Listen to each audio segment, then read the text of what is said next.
Olá, meus queridos amigos e meus irmãos do canal Retorno da Glória, que a graça e também a paz do nosso Senhor e Salvador Jesus Cristo esteja repousando sobre todos vocês e também que o Espírito Santo escreva a santa lei de Deus em seus corações. Amém?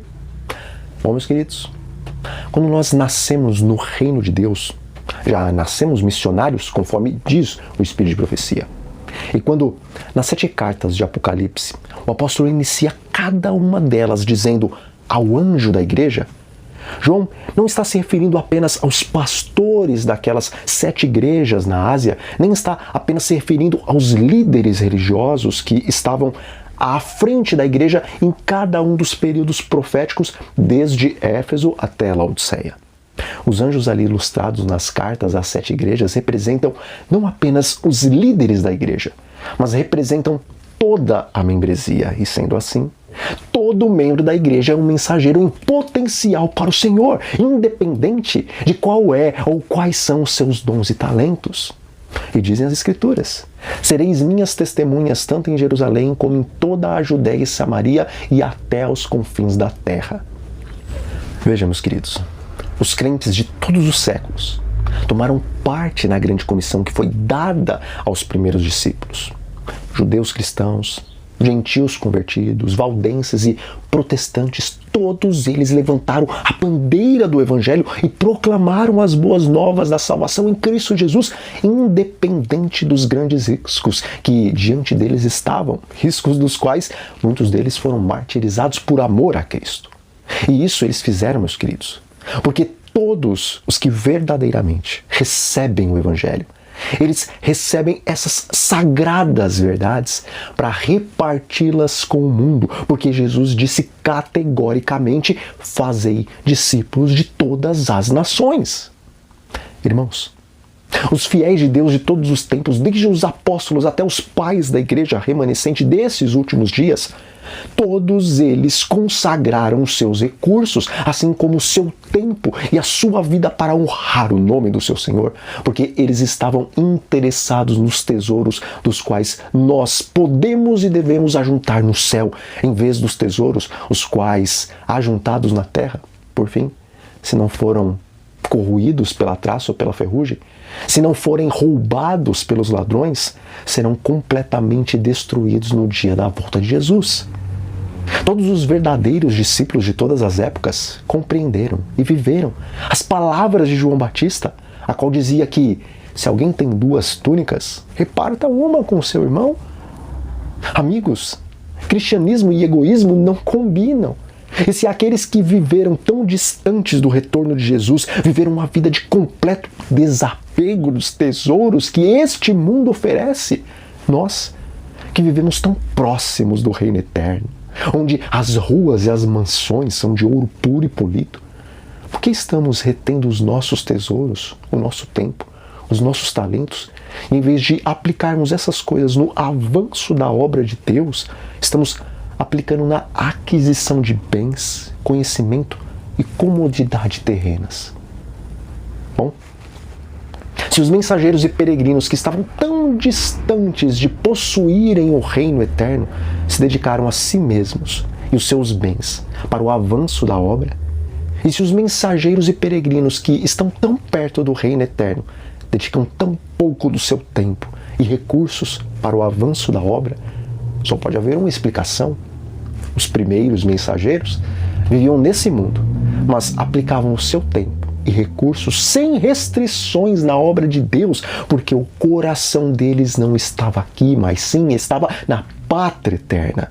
E os últimos mensageiros, nós, o povo remanescente, não temos aplicado sem restrições o nosso tempo e os nossos recursos na obra de Deus, porque, embora estamos tão próximos da pátria eterna como a mulher de Ló, o nosso coração ainda se encontra na Sodoma e Gomorra deste mundo atual. E diz o Espírito de Profecia, longamente tem Deus esperado que o espírito de serviço se apodere de toda a igreja, de maneira que cada um trabalhe para ele segundo sua habilidade. Quando os membros da Igreja de Deus fizerem a obra que lhes é indicada nos necessitados campos nacionais e estrangeiros, em cumprimento da comissão evangélica, todo mundo será logo advertido e o Senhor Jesus retornará à terra com poder e grande glória. Irmãos, quem deveria estar ansioso pela liberdade? O prisioneiro, que se encontra no corredor da morte, ou o advogado, que está defendendo o caso dele? Com certeza, o prisioneiro que corre o risco de ser condenado à pena de morte deveria estar muito mais ansioso pela liberdade do que o advogado que defende a sua causa, até porque o advogado está livre, não é verdade?